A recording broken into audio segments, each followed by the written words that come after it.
This is definitely one of those stories that I really paid attention as I was reading the scripts ahead of time, because our pets give us so much, and so it's only right that we spoil our beloved little friends right back. Today is National Cook for Your Pets Day, because at first when I was like scanning through things fast, I was like, it's National Cook Your Pets Day, and I was like, what? Stop, go back. So National Cook for Your Pets Day. I gotta get cooking apparently. Well, our resident pet reporter, Stephanie Haney, could not let today go without mentioning, I get it, Steph. Steph, what are you ladies making for our furry friends today? Well, we actually had a bit of a change up at the last moment, and I have a different guest with me today. Ooh. We've got Travis Raymond here, and he's the manager at the Grateful Dog Bakery in North Ridgeville, and he's here to tell me about some homemade options that the store has to offer.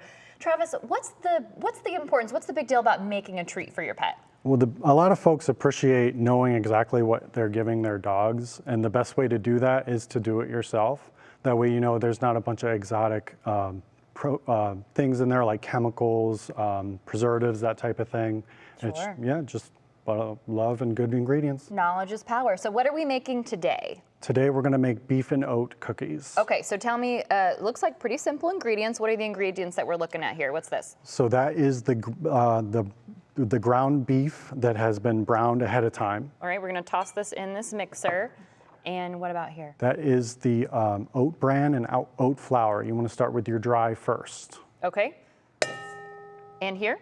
And that is the oat flour there. Okay, we pop that in, so we got the dry things in here. We're gonna pop this down, we're gonna give a little bit of a mix. And we've got some wet ingredients. Next is the egg. Okay, crack an egg, pop that in there. Give it another little spin. Now, you told me there's something special about the water. What do we do with the water? Yeah, with the water, if you add it all at once, you got a big old clump. You want to add it gradually, a bit at a time.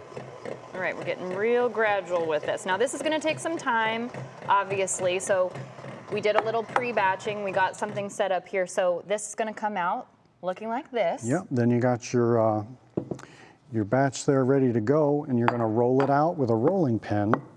Pretty easy stuff. About a 1/4 inch is what you want. Okay, so once we get that all rolled out, like you said, a 1/4 inch, then what do we do next? What's our next move? And then you got your cutters. We've got a little cutter, we got a big cutter. It doesn't matter how, it really depends on the size of your dog. You just cut, give it a little shake.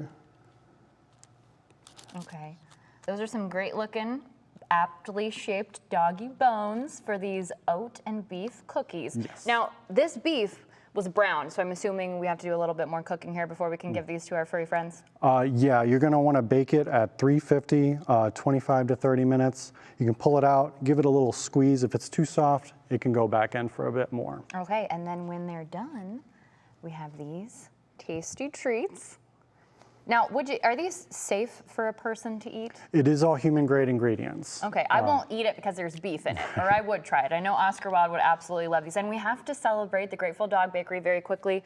You are going to be featured, or you are featured, in the November issue of Food Network magazine. We are. They did a write-up and a thing for our recipe as well. Very cool. And tell me a little bit more about, just very quickly before we go here, what are some of the things that we definitely should not put in treats for our dogs? That's going to be stuff like grapes, raisins, apple seeds. The big one is chocolate that most people know about. It's the theobromine in there that's bad for them. Okay, so we don't want to be doing that. That's obviously toxic for those dogs. Very good reminders when we are making these treats at home. And you don't have to guess because we actually have this recipe. It's in the Food Network magazine, as we mentioned, and we'll also have it up on WKYC.com, so it'll be completely spelled out for you there. Travis, thank you very much. I know that Oscar Wilde will be very happy to have a new tasty treat for him at home. You're going to have to get cooking too, Laura. I know, and good thing we have the recipe on WKYC.com, like you said, so I'll just swipe it from there. Thank you so much. No problem.